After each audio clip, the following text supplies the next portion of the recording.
I will focus on solutions. We have problems. I mean, we know it. So there's no point repeating that rice is 60,000, petrol is up. We all know that. I think what we need to look at is, like you said, do we move forward? That, I think, is the issue.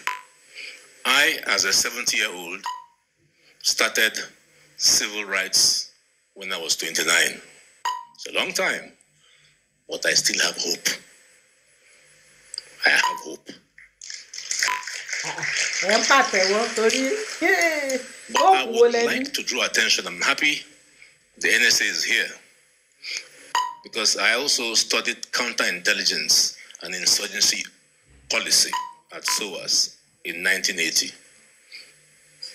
We need peace, security to develop.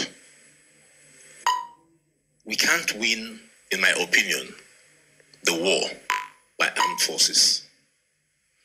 So I will suggest to the National Assembly to consider the possibility of inviting the ethnic nationalities, the owners of Nigeria.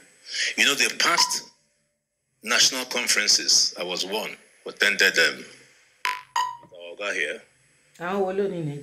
We have no stake in Nigeria in the sense that I am not an ethnic nationality leader. I suspect inviting these leaders together with our traditional rulers, who I think are being ignored in the process, we might be able to resolve this Boko Haram, IPOP.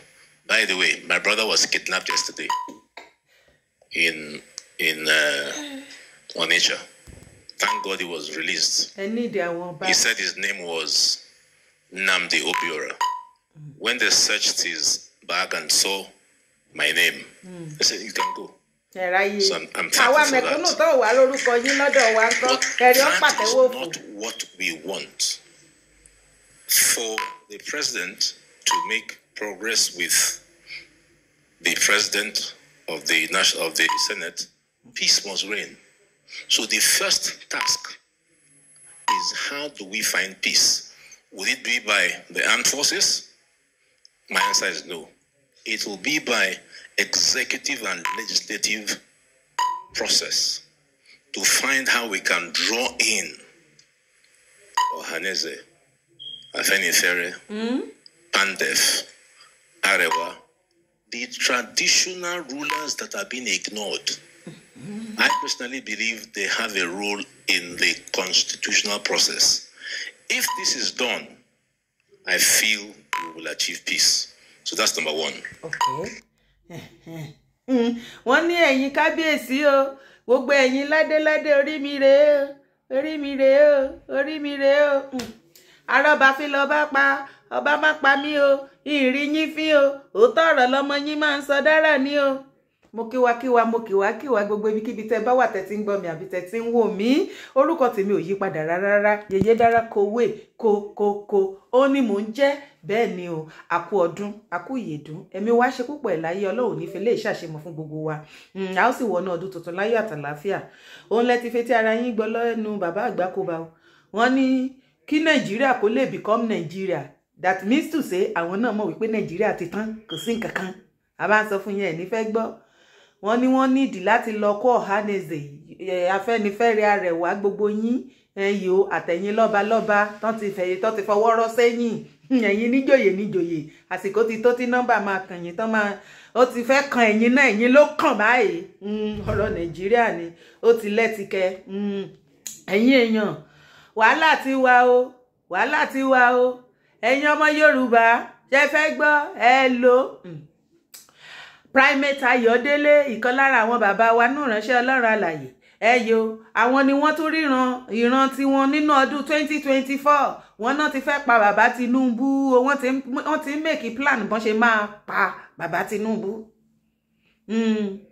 Òun náà kọ síbi 2024. I foresee President pípa mi nílé ka nǹkan tí wọ́n kọ síbẹ̀ torí wọ́n lè sọ pé a tún ti go against the community guideline lọ́rọ̀ kan ṣá wọ́n ní nínú ìran tí Ọlọ́run fi hàn wọ́n ara nǹkan tó máa ṣẹlẹ̀ àwọn àsọtẹ́lẹ̀ ní ọdún 2024 àwọn kan wọ́n ní àwọn agbanipa wọ́n máa kóra wọn jọ wọ́n á gba agbanipa tó máa wá pa bàbá Tinubu wọ́n á wá take over wọ́n á gba ìjọba mọ́ bàbá Tinubu lọ́wọ́ ìwọ náà ní àjọsọ náà ni ẹ jẹ́ sáré gbé yín débẹ̀ ìsílẹ̀ máa ní dára ǹfẹ́ yẹn o òun rèé ibi tí mo ti mú nìyẹn o orí social media ló wà o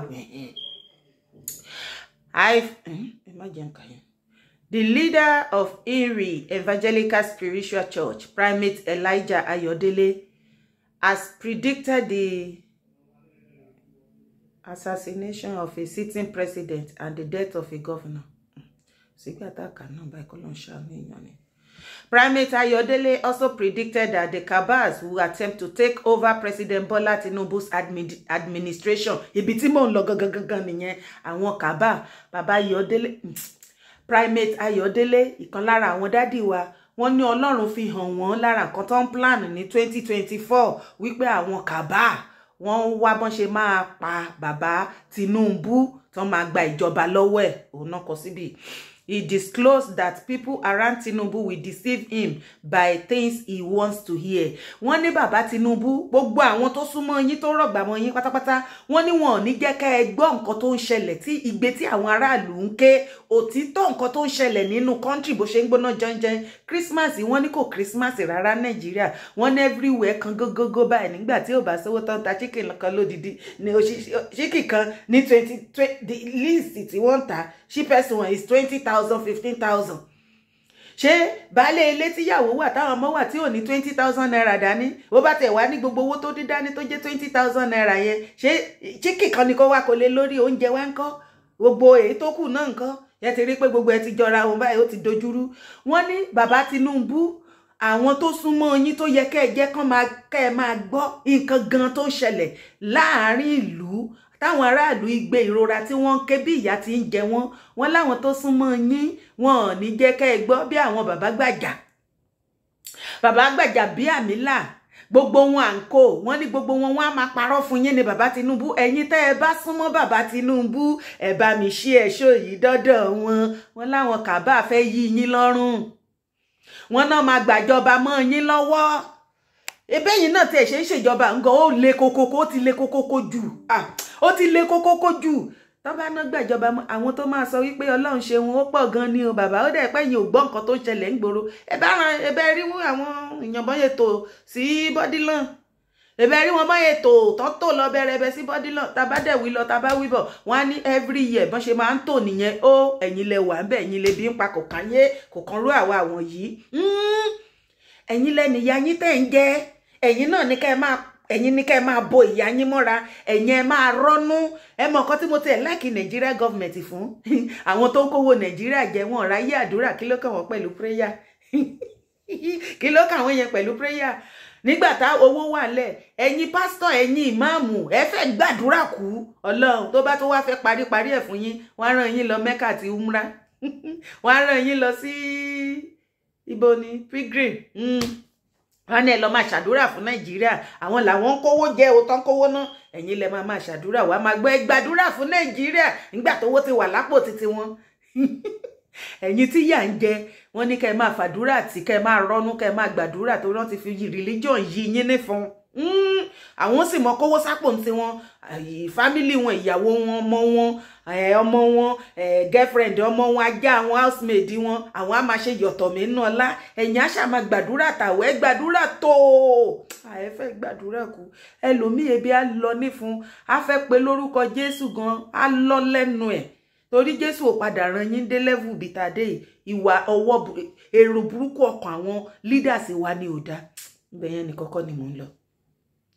wọn náà ti fẹ́ pa wọn ń gbìyànjú àwọn Cabal òun ló wà nù pépà tí mo kà fún yín yìí o òun ni mo kà fún yín yìí o wọn ní he disclosed that people around Tinubu will deceive him by things he wants to hear ṣé ń gbọ́ yẹn àwọn tó súnmọ́ bàbá Tinubu wọn ò ní jẹ́ kí wọ́n gbọ́ òtítọ́ ọ̀rọ̀ tó ń ṣẹlẹ̀ nígboro ìyẹn kìíní Ìkejì, Primate Ayodele also predicted that cabals, cabals will attempt to take over President Bola Tinubu's administration. Who are the cabals? Njo mo won ko sabe comment section. Wá bá mi share video yìí kó dọ́dọ̀ Ṣèyí Tinubu. Ẹ kúkú máa sọ wípé irọ́ ni. Ẹ máa rò wípé ilẹ̀ Yorùbá lẹ máa rò. Tápá yín ká gbogbo everything. Ẹ bá òun kẹ́ mú gbogbo àwọn army general kẹ́ kó wọn kẹ́ retire àwọn by fire by thunder. Àwọn tẹ́ máa kó síbẹ̀ náà kò sí ìkọ̀kọ̀ tó change ńbẹ̀. Sójà go sójà communist barrack remain. Torí ọ̀pọ̀pọ̀rìpọ̀ ìyàjọ́ ń jẹ gbogbo wa ni. So tẹ́ bá òun kẹ́ máa change àwọn gbogbo àwọn army àwọn gbogbo everything army general gbogbo wọn everything kẹ́ máa rò pé àwọn loyalist yín wà ńbẹ̀. Kò stop anything. Àbí kò ṣe Nàìjíríà. Àsìkò ti tó tí erin méjì tí àgbò méjì fẹ́ kàn. Cabal, Tinubu, Cabal, Igbi. Wàhálà wa, kò sí wàhálà. In a statement by his media aide, Oluwatosin Osho Ayodele said, Tinubu's government, I foresee the cabals will want to take over the Tinubu government. As a matter of fact, Tinubu will be deceived as people will be telling him what he wants to hear. Nigeria will not be the same.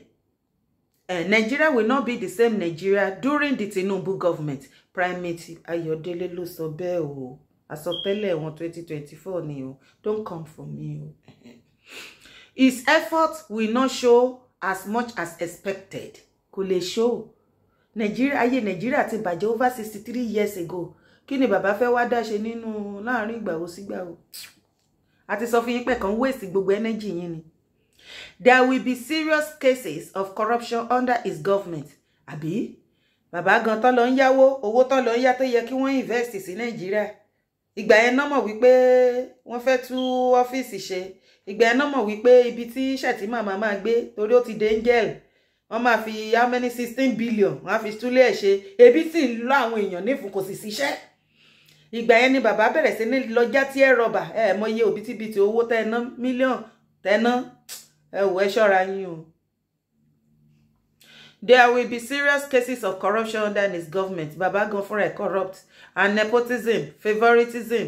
Àwọn gbàjàǹkó wọn láwọn yẹn ń ta post ní Aso Villa. Ẹ pẹ̀lẹ́ ti yín.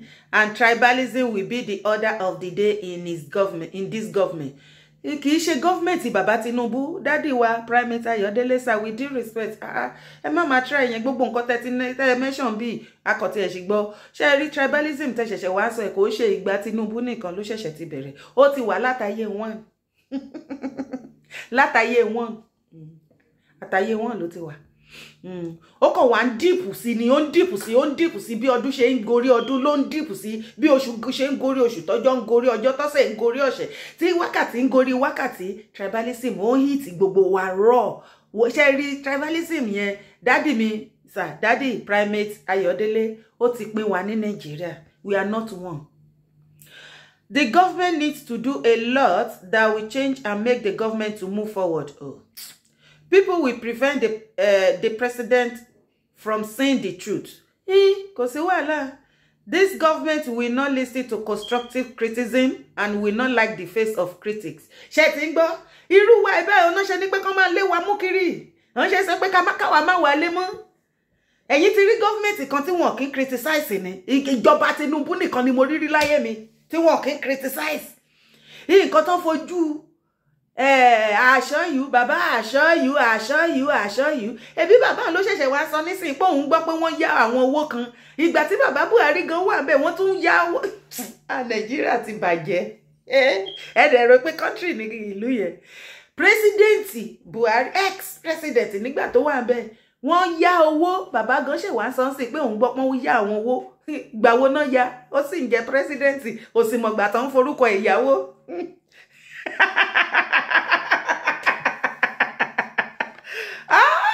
No wonder that Nigeria become a joke to everybody all over the world. Gbogbo developed country tó wà lórí ilẹ̀ ayé yìí ọlọ́run joke ní country Nigeria jẹ́ and trade by barter ní exchange good for good. Market grand ní Nigeria jẹ́ níbi tá a bá dé.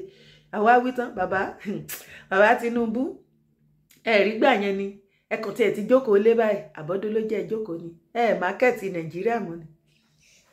Bàbá ìgbà tí bàbá débẹ̀ iṣẹ́ mákẹ́ẹ̀tì ni bàbá kọ́kọ́ gbámú o mo ṣe ń yá owó gbàrà tó yọ subsidy báyìí tí gbogbo ẹ̀ wà nira kókókó tí wọn ò mójútó ibi tán ti fẹ́ bá wọ̀ yo èyí tí bàbá wa gbámú bẹ́ẹ̀ marketing system ni bàbá mákẹ́ẹ̀tì Nàìjíríà bọ́yẹ mákẹ́ẹ̀tì Nàìjíríà ní Dubai náà mákẹ́ẹ̀tì ẹ̀ ní India náà mákẹ́ẹ̀tì ẹ̀ ní US náà mákẹ́ẹ̀tì ẹ̀ dé country mi níbi tí mo wà yìí ní Germany iná ò padà wọ ni gbogbo àwọn tí bàbá Tinubu lọ mákẹ́ẹ̀tì Nàìjíríà fún pátápátá pé ẹ máa bọ̀ lé kò sí ní sí insecurity ò ní sí mọ́ everything máa wà okay ẹ máa make owó gbogbo wọn yá gbin Tinubu ṣe ń gba ti bí wọlé ló ń gba ti bẹ̀yẹn jáde pé níbo bàbá Tinubu ṣèrò pé wọ́n ń ka nǹkan tó ń ṣẹlẹ̀ lórí social media ń bẹ lórí Google gbogbo situation Nàìjíríà à ń fẹ́ kú àwọn wo country tó ti fẹ́ lọ invest rí ó wá jẹ́ Nàìjíríà of today tálẹ̀ rí àtijọ́ tẹ́tí mákẹ́ẹ̀tì ẹ̀ bàbá ti rọra jókòó kò sí ààrẹ yọ èèyàn kan báyìí as a matter of fact bẹ́ẹ̀ ṣe mákẹ́ẹ̀tì lọ àwọn foreign investor tó wà lé àwọn gógbági ni wọ́n na pápá bora àfìgbà tó di lẹ́ ló di ya làwa sáré tẹ̀lé bàbá Tinubu pẹ̀lú agbádá ẹ dúró ẹ máa lọ ẹ dúró làwọn yẹn ní bàbá kí ló dé ẹ jẹ́ máa lọ bàbá ní ẹ má lọ ó máa wà òkè ó sì le koko bẹ́ẹ̀ ni bàbá sì ń ṣe bẹ́ẹ̀ ni wípé 800 years lẹ́fẹ́ ló ń bẹ́ sà tẹ́ ẹ bá lò ayes tó bá jẹ́ rí lò 8 years yín ni lẹ́yìn 8 years kò sí nǹkan kan mọ́ ẹ wá ń ṣe bẹ́ẹ̀ ni wípé ẹ̀yin lẹ máa wà ń bẹ̀ títí láéláé ẹ̀yin ò mọ̀ bẹ́ẹ̀ pé foreign investor máa sá lọ ńgbà tẹ́ bẹ̀rẹ̀ sí ní gbé ogun tax ilẹ̀ everybody lọ́rùn àwa gan tá jọmọ Nàìjíríà tá wà labroad ìwọ̀nba business kékèké tá tún ṣe tá fi ṣàgbéjẹ ara táwọn bá yàn ra mọ́tò táwọn bá wọn ṣe kíníkan ẹ ti dojú èrò à lè ṣe business yẹn mọ́ nísìn mọye tí wọ́n ń clear mọ́tò nísìn ni ẹ má bá yí bẹ́ẹ̀ yo owó abroad kò ní wọlé à lè ṣe business bẹ́ẹ̀ ìwọ̀nba tó wà ń bẹ̀ ara yín lẹ ti ń pín owó yẹn ò circulate èyí tó wá wọ́ọ̀sì jù ń bẹ̀ paríparí ẹ̀ the overall of it all the toughest of it all ni wípé naira scarcity tó lówó ẹ̀ ń báǹkì ó tún lè rówó gbà tí ẹ dúró ẹ̀yin èèyàn mi mọ̀ how far is true mo gbọ́ ni wọ́n ní mo rí kà lórí social media náà ni o wọ́n ní bàbá Tinubu sọ wípé new naira note tí Emefiele tó kùn lọ́dà ní December January àbí wọ́n ṣàkún nígbà yẹn tẹ́bi abẹ́ ti sàtórí pẹ́ gbàgbé nǹkan wọ́n ní bàbá Tinubu sọ wípé kò wà valid mọ́ wọ́n máa cancel ẹ̀.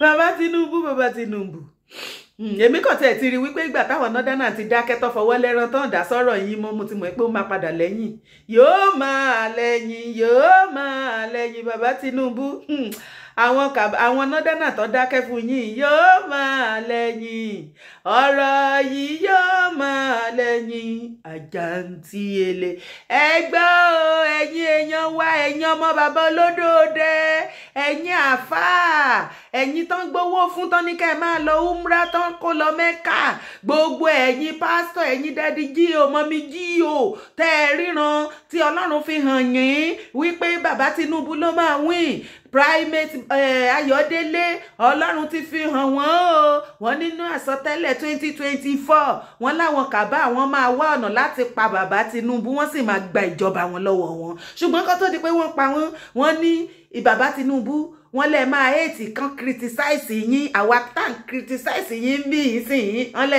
máa fẹ́ gbógun tiwa ṣáwa ni problem yín ohun tá ń complain lórí ni ká ẹ lọ sọ́ọ̀fù ẹ lọ face problem tá ń complain tá ẹ bá ti face problem tá ẹ solve ẹ kí ló dé tá fẹ́ máa pariwo èmi ò hate yín ṣùgbọ́n ká má ṣe nǹkan kí nǹkan má gbára wọn kẹ́ tún máa ìṣẹ́ tá máa parọ́ gbogbo wa kọ́ la máa parọ́ fún yín sá gbogbo wa kọ́ la máa parọ́ fún yín sá ẹ sì wá wí bàbá Tinubu ẹ má jẹun tì yín gbọ̀ngbọ̀n tì kú ti o pẹ̀lú ọjọ́ orí yín ẹ sì mọ bí ẹ ti yín ṣe rí bàbá ẹ jẹ́ ìsọ kọ́kọ́ fún yín kò sí president tó ń jẹ both home and abroad all over the world tí wọn kì í criticize ẹ̀ so títí yín ò lè kò lè yọyẹ́ títí yín torí pé ti jẹ́ Yorùbá ṣe rí àwọn wèrè tán dà sórí social media tán máa wá ń jà tán bá ti ń criticize yín yẹn ẹ sọ fún àwọn ganan gbógun tìjọba yín ẹni kan ṣe bẹ́ẹ̀ kọ̀tẹ́ ẹ̀ ti sọ náà fẹ̀kọ̀tẹ́lẹ̀ pé kán yé gbèjà yín mọ́ kán fi yín sílẹ̀ You are not afraid to make mistake because you are ready to learn and you will correct your mistake. Kí wá ní wèrè tán dánwò tán máa halẹ̀ mọ́rú wa yìí.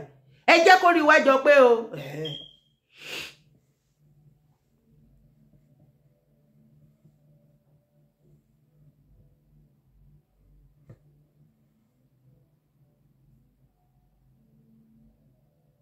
Ìyẹn nìkan kọ́, ìjẹ́ tí ẹ sì dúró lórí eléyìí náà. Ìyẹn nìkan kọ́ o. Bàbá tún tẹ̀síwájú bí yìí o. Ó lẹ́tí kẹ́ni o. Hey. Bàbá. Mo ń bọ̀ o, màá gbé yín níbẹ̀. Ṣé wá mi lè tó wá kan èmi gbọ̀ngbọ̀ngbọ̀ngbọ̀n mẹ́ tí lára prophecy ìyẹn àsọtẹ́lẹ̀ tí Ọlọ́run fi hàn Primate Ayodele ó ń lọ rọ́ṣí Sunday ọmọ Adéyẹmọ Ìgbòho ẹ̀yin o èèyàn tèmi ẹ̀gbọ́n tèmi bàbá tèmi pàdé tèmi ọ̀rẹ́ tèmi Ìgbòho gbìgbìgbì Ìgbòho gbàgbàgbà òòṣà ọmọ Adéyẹmọ ọmọ tiyín ẹ̀yin o ẹ wá gbọ́ nǹkan tí Primate Ayodele sọ wọ́n ní I foresee that if Sunday Ìgbòho should return to Nigeria, the government will clap down on him. Nigeria needs prayer as I foresee that Nnamdi Kanu can only be released through dialogue and special consideration and understanding by the government. Yo. Nǹkan tí wọ́n try láti sọ níbí ni wípé kí Ìgbòho má lọ lé, kán má lọ Nigeria. Wípé tí Ìgbòho bá make any little attempt bí ẹ̀mí Ọlọ́run ṣe sọ fún wọn ìyẹn Primate Ayodele wípé Nigeria government wọ́n ti dẹ àwọn oríṣiríṣi èèyàn sọ́nà tí wọ́n máa lọ gbé ṣe Sunday Adéyẹmọ Ìgbòho pé òkè Kánú ti wà ní kálò wọn bẹ̀ wọ́n ní láti lọ gbé Ìgbòho náà kó wà bẹ̀ ẹ ti ẹ̀ dúró gan-an Nigeria government bàbá Tinubu kí lè ṣe Ìgbòho ṣé ó pa yín ni ẹni kí ń mú náà ọmọ Nàìjíríà kan bọ́ síta ọmọ ilẹ̀ Yorùbá kan jáde tí ṣe Sunday Adéyẹmọ tó ní kan lọ pa bá ṣe pariwo Yorùbá nation tó ẹni kí wọ́n júwe ilé kan tí wọ́n dáná sun tẹ́ bá ń bá Biafra pò ẹ̀yin àti Biafra lẹ́jọ́ ń bára yín pò torí bẹ́ẹ̀ bá ṣe kíní bí gọ́fìmẹ̀ntì bá ṣe kíní yẹn fáwọn Biafra ṣe kíní yẹn padà fún ẹ̀yin gọ́fìmẹ̀ntì ẹjọ́ ń kaskọ́ ni àwa sì forí pípé ṣe títí wá a lè sọ wípé àwọn tá à ń sọ wípé ìyà ń jẹ à ń pariwo kí wọ́n rí ìgbésí ayé ìrọ̀rùn káwa tó wá lọ máa pa wọ́n irú ìrìn àjò wa nìyẹn àwa ò ṣe yẹn o àwa ò lẹ́yìn kankan táwa fẹ́ waste ẹ̀mí ẹ̀ o a ò sì ní property ẹnì kankan tá a fẹ́ dáná sun àbí kò tí ì yé yín ẹ lọ ṣé ń gbọ́ mi kí wá lódì kẹ́ máa fogun létí ilé Ìgbòho ṣàkiri Ìgbòho máa ń bọ̀ lé ó fẹ́ wá sílé ó ti rán ọ̀pọ̀lọpọ̀ sí yín bàbá Tinubu gbogbo ẹ̀yin tá súnmọ́ bàbá Tinubu gbogbo ẹ̀yin lọ́ba kábíyèsí ọba Olúgbọ́n ẹ bá wa sọ fún bàbá Tinubu bàbá wa Muideen Ajani Bello ẹ bá wa sọ fún bàbá Tinubu ẹ bá wa sọ fún wọn bí tó ti ń gbọ́ dádì mi bàbá Wọlé Ṣóyínká ẹ bá wa sọ fún bàbá Tinubu o Ìgbòho fẹ́ wá sin òkú màmá ẹ̀ wọ́n náà lálàá lójú méjèèjì wípé wọ́n ní láti fi ilẹ̀ bò wọ́n kán sí wọ́n wọ́n ti gbé wọn sínú yìnyín láti jọjọ́ yìí wọ́n fẹ́ lọ bọ erùpẹ̀ fún ìyá wọn kán fẹ́rú kán fi yẹ̀pẹ̀ fún yẹ̀pẹ̀ kán bá dẹ̀ ti ṣe tán kí wọ́n dẹ̀ fi yín lọ́rùn sílẹ̀ kán dẹ̀ máa bá ti wọn lọ kí ló dé tẹ́ wá ń dúró tẹ̀dẹ̀ pàpẹ́ sọ́nà sójú ọ̀nà fún wọn wípé tán bá ti wá tó fẹ́ wá sí òkú ìyá wọn ẹ máa ní kán wá gbé wọn kí ni wọ́n ṣe fún yín kí ni wọ́n ṣe fún yín tẹ́ fẹ́ gbé wọn ó ní Primate Ayodele ó ní wọ́n sọ ń bì yìí. So therefore bàbá Tinubu àwa fi àsìkò yìí sọ fún yín ẹ jẹ́ gbájúmọ́ nǹkan tó kàn yín báyìí Ìgbòho ní ká máa wá kiri kẹfẹ́ wá gbé Ìgbòho ṣé Ìgbòho ni problem yín sí mo bi yín ni torí mi ṣé ẹ mọ̀ èyí tó kàn náà ọ̀rọ̀ tó wà lẹ́ni mo bi yín nínú gbogbo bí nǹkan ṣe lọ́lù ní Nàìjíríà lẹ́ni tá bá rí àwọn ọba òfò àtàdánù àtàwọn àgbààgbà òfò kan abẹ́yìn wèrè kan tẹ́ lọ kóra yín jọ tẹ́ ń sọ fún bàbá Tinubu kó lọ gbégbó o ṣé Ìgbòho ló ní kẹ́ má rówó ra ẹdìyẹ ọdún mo bi yín ni ṣé Ìgbòho ló ní kán yọ subsidy trillions of money none of it sọ subsidy wọ́n nítorí owó yẹn irọ́ ni wọ́n ń pa wọ́n ní irọ́ ni wọ́n ń pa ìpè tó bá ti yọ subsidy kúrò ẹ máa rí owó tó fi sọ subsidy trillions of naira wọ́n lè wá fi invest sí Nàìjíríà wọ́n ti yọ subsidy o wọ́n gbé owó epo ó lọ sókè fi orí ń ta everybody yín ẹjọ́ owó subsidy wà dà bàbá Tinubu ṣe mistake láti jọ́ tó ti yọ subsidy kan tẹ̀ sọ̀rọ̀ pé owó trillion o ibi báyìí lówó yẹn wọ̀ gangan what can fa apariwo pé bàbá subsidy tẹ́lẹ̀ fẹ́ yọ yìí ṣe bí òbítíbitì owó lẹ ló máa jáde ńbẹ̀ ẹ fi invest sílùú aráàlú ẹ yọ subsidy ẹ gbowó lórí epo ṣùgbọ́n owó ń dà bàbá ò ṣe bẹ́ẹ̀ nípa àwọn gbọ́n kankan kí ló dé wọ́n gé Àṣàkẹ́ wọn létí lọ okay kò sí wàhálà. Tinubu's government about Primate Ayodele ló sọ bẹ́ẹ̀ I foresee the cabals we want to take over the Tinubu's government. Ṣé tí ń gbọ́ bàbá Tinubu wọ́n ti ń ríran yẹn sí yín báyìí wọ́n ní àwọn cabal wọ́n máa jack ìjọba yín nira tó bá padà jack ìjọba mọ́ yín lọ́wọ́ wà lẹ́kọ̀ọ́ sẹ́ni máa ṣàánú yín. I foresee the cabal we want to take over the Tinubu's government. As a matter of fact, Tinubu will be deceived as people will be telling him what he wants to hear. Wọ́n ní nǹkan tó wù yín tẹ́ fẹ́ gbọ́ pé ẹ ṣe dáadáa ẹ wà okay everybody yẹn enjoy yín òun ni wọ́n máa kọ sí yín létí bàbá irọ́ ni èpè náà lẹ́yìn lójoojúmọ́ oyún inú gan fi yín ṣépè ẹni tó ń rákòrò ńlẹ̀ ó ń gbé yín ṣépè dádì mi olódódẹ èmi ò kàn wá mọ reason why tí bàbá Ọ̀túnba Fìdípọ̀tẹ̀mọlẹ̀ K1 the ultimate dádì mi ni ó kún olédè Èkìtì tó bá jẹ́ gọ́ọ̀mẹ̀ntì mi ló wà ńbẹ̀ tí gbogbo nǹkan nira kokoko báyìí ẹ ti kọ orin síta o ìpè ìjọba yìí ni wọ́n lára àwárí yín kẹ́tí ẹ̀ sọ ọ̀rọ̀ kankan apariwo bàbá Ọ̀túnba Fìdípọ̀tẹ̀mọlẹ̀ K1 àníkẹ́ ẹ bá wa lùlù ọmọ olódò dẹ́kẹ́ fi lù fọ́ kẹ́ fi sọ ọ̀rọ̀ ìlú le koko nǹkan táráàlú ń sọ kẹ́ fi pàṣẹ mẹ́sẹ̀gì sí wọn ẹ̀kọ́ ẹ̀ dá wa lóhùn ẹ dákẹ́ mímímí àwa wíta ẹ̀kọ́ hòtẹ́ẹ̀lì 28 million kí ló ń ṣẹlẹ̀ gangan ṣé gbogbo yín kàn wíkẹ́ẹ̀dì ní kí ló dé ganan ìdílé mélòó lẹ́rọ pé orí chicken ọdún jẹ nínú ọdún yìí ordinary chicken kúkúrú ó ti di góòdì lọ́jà ẹ̀yin báyìí sì ń ráàmù lẹ máa pa Ọlọ́run ló mọ iye àwọn èèyàn tí yín tẹ máa lọ gbé odidi màálùú fún bẹ́ẹ̀ ṣe máa pín káàkiri nìyẹn àwọn kan wà tẹ máa há bag of rice fún àwọn kan wà tó yẹ pé mítà àwọn báyìí nínú ázà àwọn báyìí gbẹmugbẹmu ní mílà lẹ máa kó síbẹ̀ kí ló dé ṣé mẹ̀kúnnù ò wá ráyé wá mọ́ ni ṣé nǹkan míì ti wà ní ọ̀rọ̀ yẹn ni àwa wítán ní kàbá fẹ́ ajáàkì ìjọba yín ń pẹ́ ìgbà tán bá ti ajáàkì ìjọba yín kọ́ ajáàkì ẹ̀yin gan mọ́ àtẹ̀yìn bàbá Tinubu àtẹ̀yìn ẹ wo ẹ̀yin kàbá ẹ wá ẹjẹ́ àṣẹ mítìn tẹ́ ẹ bá ti ajáàkì ìjọba ẹ gbé bàbá Tinubu mọ́ ẹ gbé bàbá Gbàjà ẹ gbé mọ́mí Rẹ̀mí ẹ má gbàgbé mọ́mí Rẹ̀mí o ẹ gbé mọ́mí Afọláṣadé náà ìyálóde of universe náà kulẹ̀kú oyè làwọn ń jẹ kiri tiwọn ṣèyí ẹjọ́ ẹ̀yin èèyàn ṣe kán gbé ṣèyí náà mọ́ àwọn babes máa fẹ́ sun kúkú ń gbòòrò ayé king of boys king of àwọn babies àwọn sister mi àwọn sister ló máa jìyà ẹjọ́ ṣe kán gbé ṣèyí mọ́ ẹ̀yin ni kẹ́ wá decide yẹn ẹ̀yin ni kẹ́ kọ síbi comment section ṣe kán gbé ṣèyí mọ́ bàbá ìjọba yín nira wọ́n ní àwọn kàbá àwọn ṣe tán wọ́n fẹ́ wá ajáàkì ìjọba mọ́ yín lọ́wọ́ ó nira gan èmi náà ń wò pé àwọn nọdẹ náà ti ẹ̀ pariwo wọn jàǹpátá àwọn ará bí wọn sì ń ṣe kúre fa wọn ń ṣe kúre tó bá sọ̀rọ̀ síta ìyẹn àmọ́bi tí wọ́n darí ọ̀rọ̀ lọ àìwá sọ̀rọ̀ wọn tí wọ́n ti ẹ̀ sọ pé ó kún àbó fà àbó ti ẹ̀ dín ni àbó ti ẹ̀ léyìí èmi tí mọ̀ pé yóò máa lẹ́yìn ọ̀rọ̀ yíyá máa lẹ́yìn àjàǹtí yóò padà lẹ́yìn o àṣeyàn ti ní plan bàbá wọ́n ti ṣe tán tó fẹ́ gbàjọba lọ́wọ́ yín èmi kọ́ mo sọ bẹ́ẹ̀ o èmi kọ́ ò rèé o kí ló tẹ̀ máa ṣe fídíò yìí gan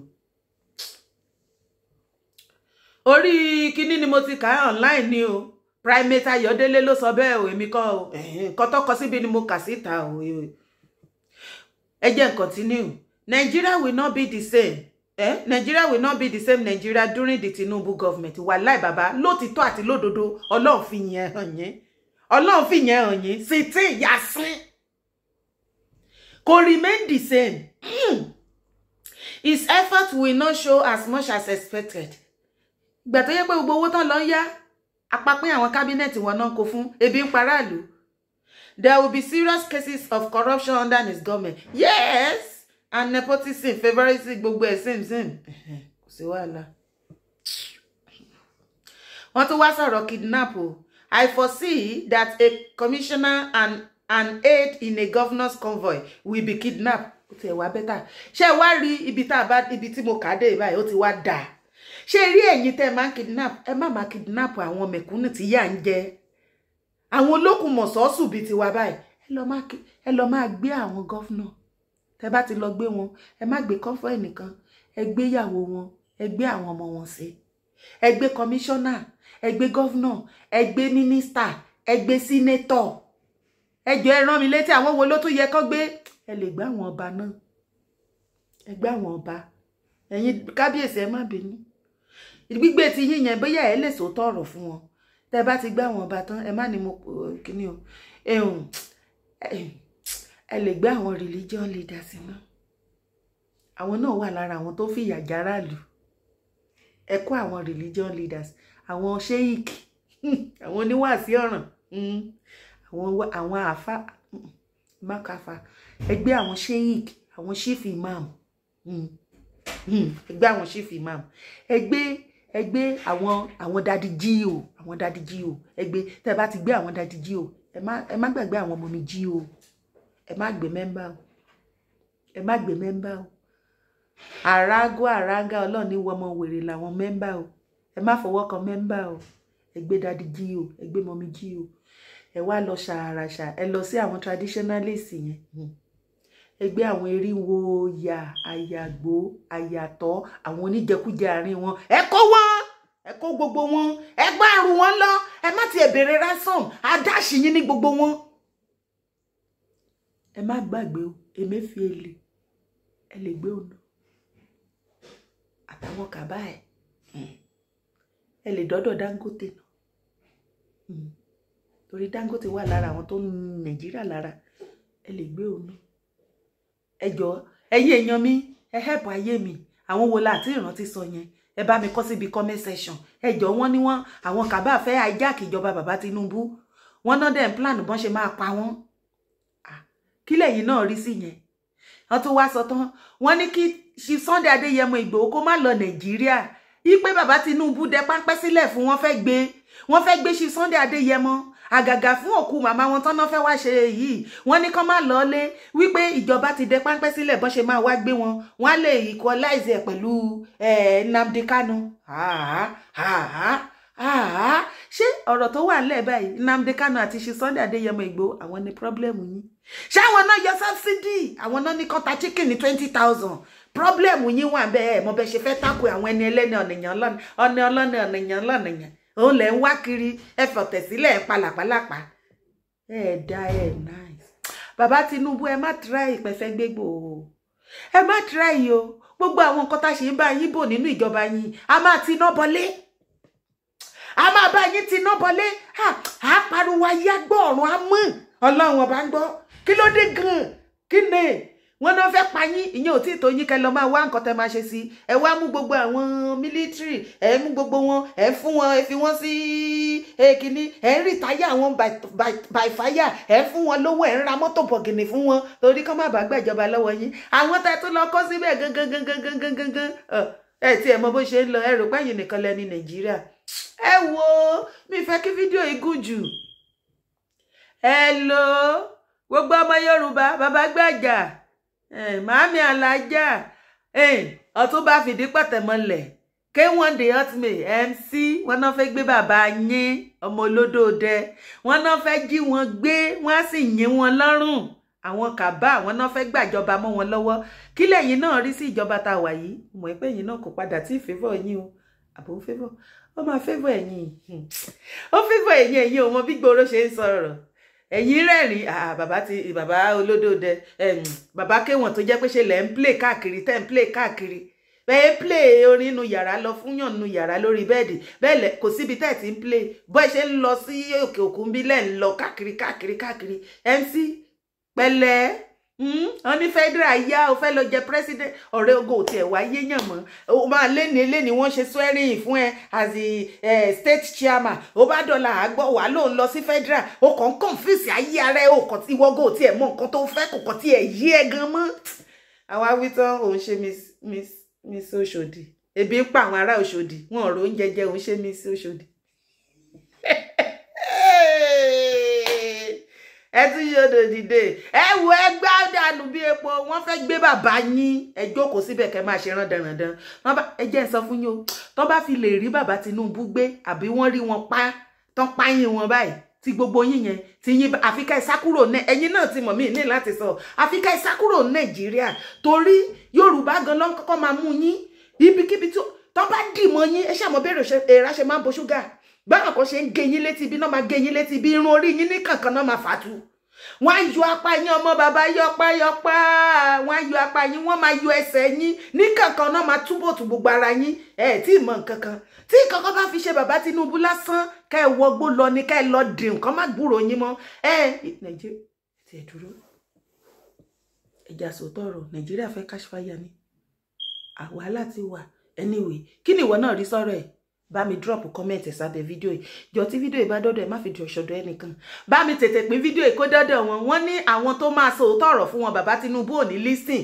àwọn tó súnmọ́ wọn irọ́ náà máa pa nǹkan tí kò ṣẹlẹ̀ nígboro náà máa sọ pé ó ń ṣẹlẹ̀ yòó tẹ́ ẹ bá wá lè bá wa smọ́gù fídíò yìí ẹ bá wa play létí wọn ẹ bá mi sọ pé nǹkan dùn ti wà lélẹ̀ lùwò wọn plan wọn fẹ́ pa yín wọn náà fẹ́ pa yín bàbá wọn fẹ́ gbàjọba lọ́wọ́ yín ṣe gbọ́ yẹn ẹ wá gbọ́ bàbá ẹ má try ọ̀rọ̀ Chief Sunday Adéyẹmọ ẹ ṣọ́ra yín gan ni o ẹ̀yin tèmi ẹ má gbàgbé láti bá mi subscribe sórí YouTube channel yìí o ẹ support brand mi o ẹ support iṣẹ́ ọwọ́ mi ẹ̀ ní dálé ayé ṣe o a kú ọdún akíyèdú o àdẹ̀ tí ì rí nǹkan ọdún o ṣé kò padà yọ ṣíkì náà ni ó ga ni o ẹ̀yin tèmi ẹ má ṣàwọn o ó ga ni o Happy New Year in advance o.